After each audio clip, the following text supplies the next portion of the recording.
OSI security architecture. இன்றைக்கி நம்ம பார்க்க போகிற டாபிக் என்னென்னா நெட்வொர்க் செக்யூரிட்டி EC 3401. அதில் யூனிட் 4ல் இம்பார்ட்டன்ட் டாபிக்.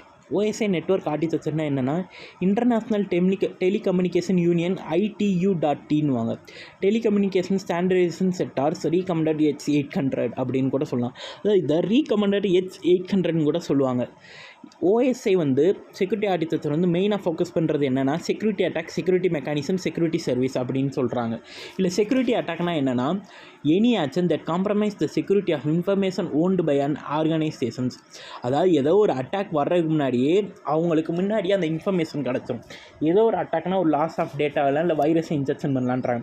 இதிலே 2 அட்டாக் இருக்குது. அதாவது பேசிவ் அட்டாக், ஆக்டிவ் அட்டாக்.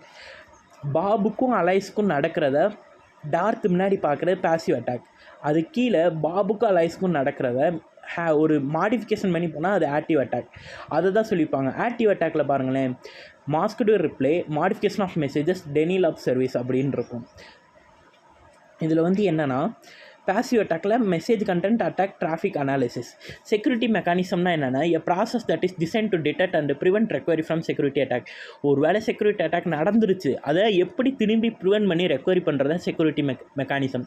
அதுக்கு என்கிரிப்ஷன், பாஸ்வேர்டு, பயோமெட்ரிக்ஸ், ஃபயர்வால்ஸ். அதாவது என்கிரிப்ஷன்னா அன்ரீடபிள், பாஸ்வேர்ட்னா தெரியும், பயோமெட்ரிக்னா சென்சார் நம்ம ஃபிங்கர் பிரிண்ட்ஸ், ஃபயர்வால்னா incoming outgoing. Security process, security சர்வீஸ்னால் என்னென்னா a process or communication service that enhances the security of data processing system.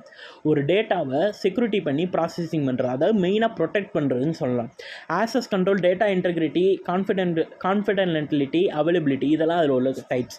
OSI layers, physical layer, network layer, இதெல்லாம் லேயர்ஸ் இருக்குது அப்படின்னு சொல்கிறாங்க. இதுதான் இதோட மெயின் ஹோல் கான்செப்ட்டு.